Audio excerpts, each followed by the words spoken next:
And as you guys continue to trickle in, I want to just say a couple of words. Our lunch today is sponsored by Ogden Regional Medical Center. Thank you so much for that. We want to thank them as our longtime partners for this conference. Please, if you're associated with Ogden Regional Medical Center, please give us a raise of hands so that we can applaud you. Thank you. And during this next interval, we're going to have a speaker, and I'm going to turn over to the CMO of Ogden Regional, Dr. Harold, to introduce them. Good afternoon, everyone. I'm Dawn Harold. I'm the Chief Medical Officer at Ogden Regional, and I'm honored to be here, and Ogden Regional is honored to sponsor this lunch. So I've been at Ogden Regional just a year and a half, new to Utah, and I'm loving it. And I'm here to introduce not so much myself, but Dr. Khan is one of our interventional cardiologists, and he just want to give you an update on some of the great things we've got going on at Ogden. And with that, Dr. Khan.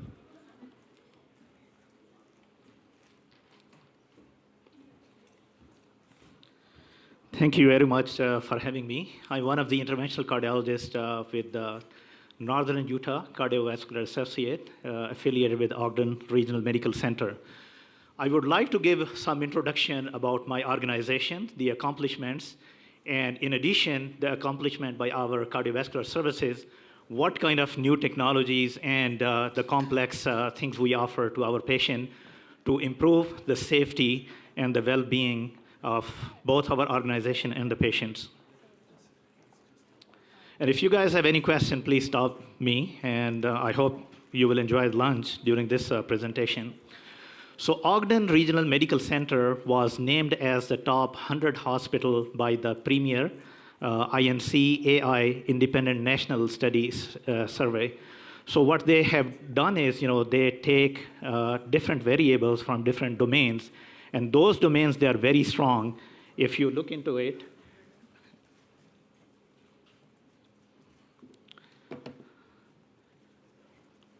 so we are talking about inpatient outcomes, extended outcomes, operational efficiency, financial health of the organization, and the patient experience. So these are very strong domains which have been evaluated with a host of data all across the country from different organizations, and we stand among the top 100 hospitals in these domains. We were also the recipient of Everest Award, and the Everest Award is the award the board members, the administrator, and the medical leaderships, what they have done is they develop and implement different strategies for the safety and effectiveness of the patients. And by achieving this consistent performance over a period of 5 years, we were able to achieve this Everest Award. So now I will go over our cardiovascular services. We provide all cardiovascular services. We take care of STEMI patients, non-STEMI patients. We do complex interventions. We provide hemodynamic sports with advanced technologies like Impella devices.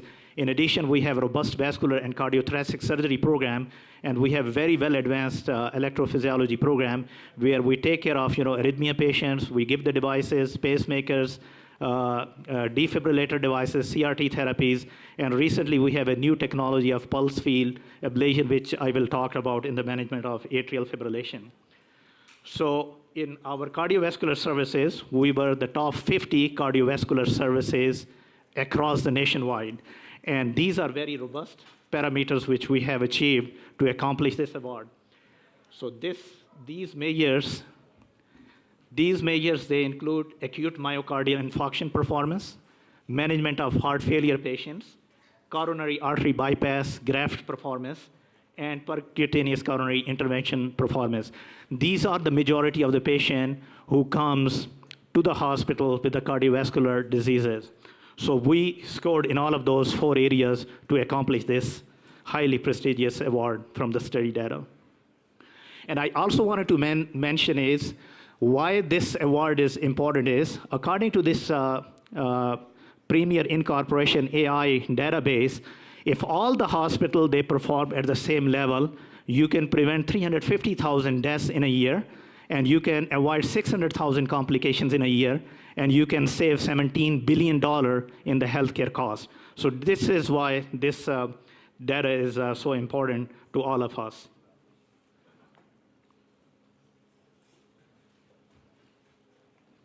So now I will go over the cardiovascular services and some of the cool stuff, which we do at our organization. We take care of our STEMI patient and non-STEMI patient. We perform complex PCI, and we do cardiothoracic surgery, and then we do cardiac electrophysiology procedure. And in addition, we do a Watchman devices, which is a structural heart disease device. And then in the meantime, we are working on to get cardiac PET CT and CT coronary angiography for the non-invasive evaluation of our coronary artery disease patients. So now I will go over some of the cool stuff which we do in our interventional lab, the cath lab. We do hemodynamic stabilization with the Impella device, and we perform complex PCI procedure. For the last 2 years, we have implemented this intravascular lithotripsy. It is the same concept by using the shock waves to break the stones in the kidneys. We all are familiar, this technology have been for the non-invasive management of kidney stones. So this technology was applied to coronary artery disease because we are seeing more and more patients, who have extensive calcification in their coronary arteries. So because of this extensive calcification in the coronary arteries, it is very difficult to avoid the complications. There is a high risk of perforation. There is a high risk of dissection in the coronary arteries. In addition, it is very difficult to deliver the stent through those heavily calcified coronary arteries. Even if we are able to deliver the coronary artery stent, we cannot expand the stent. And if we don't expand the stent, there's a high risk of stent thrombosis and occlusion of the stent down the road by in-stent restenosis with ischemic cardiovascular events. So by using the lithotripsy, what we do is, we not only break the calcium and modify the calcium within the lumen of the coronary arteries, but it also penetrates deep into the calcium of the vessel walls. But it is very selective. It does not affect or harm the normal tissues of the coronary arteries. By using this, and we also use at a low atmosphere pressure with the balloon inflation to avoid any risk of perforation or dissection of the arteries. By implementation of this technique, we can provide the coronary intervention in a safe and effective way. I will give an example. This last week, there is a patient who has severe coronary calcification in the left main artery. You can see it, and this has been present since 2017. And this patient underwent bypass surgery because it is heavily calcified this left main disease. So he comes in with non-ST elevation MI, acute coronary syndrome, and then he was found to have this critical disease. His bypass graft to this large diagonal branch and OM branch of the circumflex were occluded. So I was called to intervene on this patient. Really, this patient does not have a choice except to intervene this high-risk distal left main lesion. So what we have done is we did compliant balloon angioplasty, and after that we placed this lithotripsy balloon into the left main. We give a shock waves to this and this lesion and broke the lesion. And finally, you can see in this last picture, we placed a stent with excellent result. So there's no lesion, which you see here in the distal left main. So this is a very important technology. Before lithotripsy, it was very hard for us to accomplish this high-risk lesion. And majority of the patient, they will end up having a medical treatment, and they will end up 3 or 4 different type of anti-anginal medications, and still, we were unable to control the angina. So this is a technique, and we were lucky to have in our organization once it came into the market, and we have been doing it for the last 2 years. So in regard to hemodynamic stabilization, in our cardiac cath lab and in our heart failure patient, it's very important to have a sophisticated hemodynamic devices which are easy to implement. It's not like an open heart surgery where you have to place left ventricular assist device. This is a percutaneous left ventricular assist device which provides unloading of the left ventricle, which improves the cardiac outcomes, decrease risk of ischemia, improvement in the heart function, and good recovery of the patient with a greater quality of life.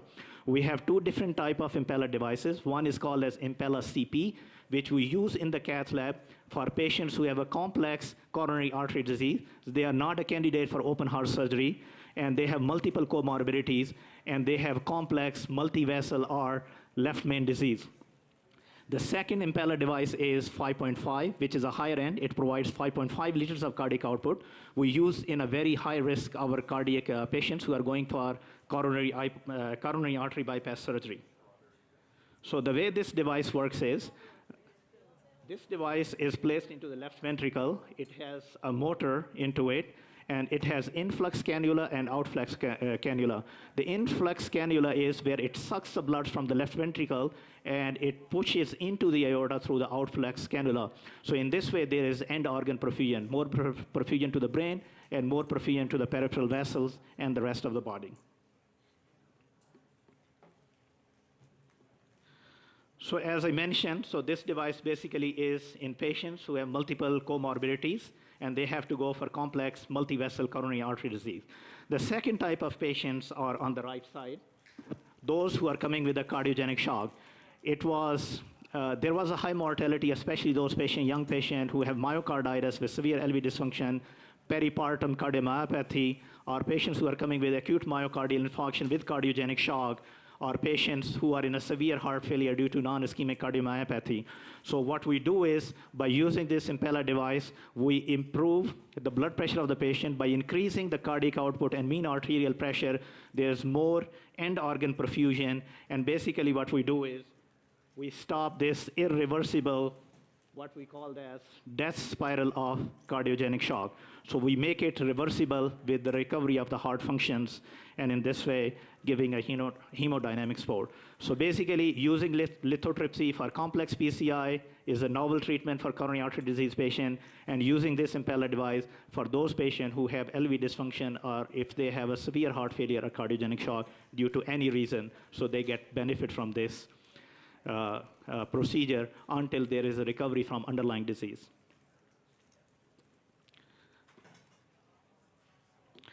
The other advantage of this lithotripsy device is, and the hemodynamic Impella support is, so we are able to do complete revascularization in one setting. We don't have to go for a stage PCI. The patient might have RCA, LAD, or left main disease. You fix them at one time. You don't have to bring for the stage procedure, because it gives a support to the left ventricle, and the patients, they don't get ischemia to get deterioration. In addition, there's a less risk of acute kidney injury, there's a less hospitalization, and there is a less healthcare cost by utilization of these technologies. I will give an example. This was a lady who was in her 70s, was living into assisted living care facility because she was unable to do her daily routine activities, and she comes in with acute coronary syndrome. She was lucky that we checked the troponin because her presentation for the hospitalization was a pneumonia. She was found to have elevated troponin. After receiving appropriate antibiotics for pneumonia, we took her to the cath lab, and what we have discovered was that she has a critical LAD disease, heavily calcified vessel, then there was critical circumflex OM disease, and then there was a critical RCA disease. So she has a multi-vessel disease. We took the patient off of the table, consulted the cardiothoracic surgeon, and she was deemed inappropriate and inoperable for open heart surgery because of multiple comorbidities. After discussion with the patient and family, they decided to go ahead with high-risk multi-vessel PCI. We placed the Impella device. This is how it looks in a real time. So this is into the left ventricle, the Impella hemodynamic support.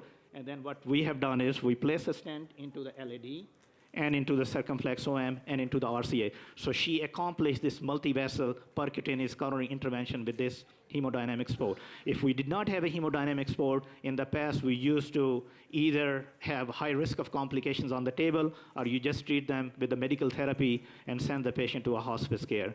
So now this patient is very functional. She is living independent at home and is no longer living in assisted living care facility. So these technologies have given us more leverage to treat our patient in a best way. It is safe and effective on the other hand. So now I will go over some of our cool stuff in our electrophysiology lab. We do all the routine arrhythmia ablations. We are also doing all the devices, pacemaker, ICD, CRT therapies. But in addition, atrial fibrillation, which is becoming more and more common arrhythmia. So basically, there are two things. The rhythm control in atrial fibrillation is becoming more popular, and it has improved outcome in the patient. And the second is to avoid the risk of thromboembolism, stroke, by anticoagulation, or the device which I will talk about. So recently, a new technology has come in the field of atrial fibrillation, and that is called as pulse field ablation. We were using radio frequency ablation, which is basically a thermal injury to the cells in the pulmonary vein during their isolation. And the second thing was cryoablation, which is basically a cold coagulation therapy to burn the cells with the cold energy. But this pulse field ablation, which just came out, and HCA facilities are the only one in the state of Utah who started doing this therapy. Pulse field ablation therapy is by giving high amplitude, microsecond electrical impulses to cause electroporation, basically creating the holes in the cell walls. And because of the holes in the cell walls, there will be a cell death. What it does is, because it's non-thermal, there's a less risk of injury to the phrenic nerve or the esophagus, which happens with the conventional techniques. And as I said, in Ogden, we are lucky to have this technology. And the advantage of this technology is decreased risk of complication. And the second thing is decreased time of the procedure. So the patient has to be less time in the cath lab or EP lab, and there will be less duration of anesthesia to accomplish this procedure. So it has safety and efficacy benefits. So this is a diagram, which illustrates how different techniques occurs. In radiofrequency ablation, which is the most common one, which was employed for ablation of the atrial fibrillation, you place the catheter into the pulmonary vein, and then you do deliver the thermal heat to damage the cells to ablate the arrhythmia. What it does is, because there is esophagus sitting right next to it, and there is a phrenic nerve, so there was a risk of injury to the esophagus and phrenic nerve, and in addition, there's a risk of pulmonic vein stenosis. All those three complications, they are very serious. If someone suffers from those complications during this procedure, there's a high morbidity, and there is a delayed recovery, and it impairs the quality of life, and even it can have more cardiovascular event. The second technique was the cryoablation, the cold therapy. It has the same risk of injury to the esophagus and a risk of injury to the phrenic nerve. By using this pulse field ablation, since it's a non-thermal, there's no risk of esophageal injury, there's no risk of injury to the phrenic nerve, there's no risk of pulmonic stenosis, there's no risk of stiffness of the left atrium after the procedure to cause a diastolic heart failure, and there's no risk of pericarditis or pericardial effusion with this technique. So finally, after the rhythm management, we also know that the patient in atrial fibrillation with a high CHA2DS2-VASc score, they go on anticoagulation. And we all come across the risk of complication of anticoagulation. Patients, they have to go for surgery. They are high risk of bleeding. They start bleeding from the GI tract. They can have intracranial hemorrhages, or they can have subdural hematomas after the fall. And what would you do? You stop the anticoagulation, and next, they will have a massive ischemic stroke. So to avoid that, when those patients who are a high risk for anticoagulation, we use a mechanical barrier by utilization of this Watchman device. So we are lucky that we are offering this service to our patient here in Ogden.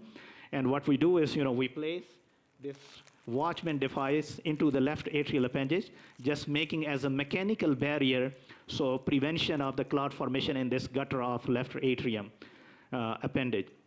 So by utilizing this, we can avoid the serious complication of ischemic stroke in a patient, who are high risk for anticoagulation.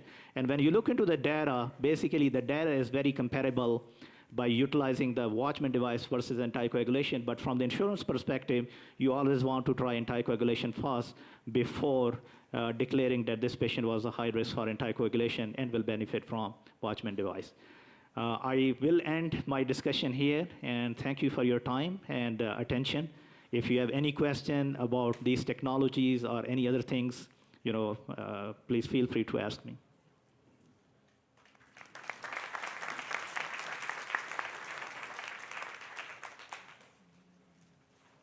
Any questions from the audience? All right, thank you, and enjoy the lunch, and have a good rest of the weekend.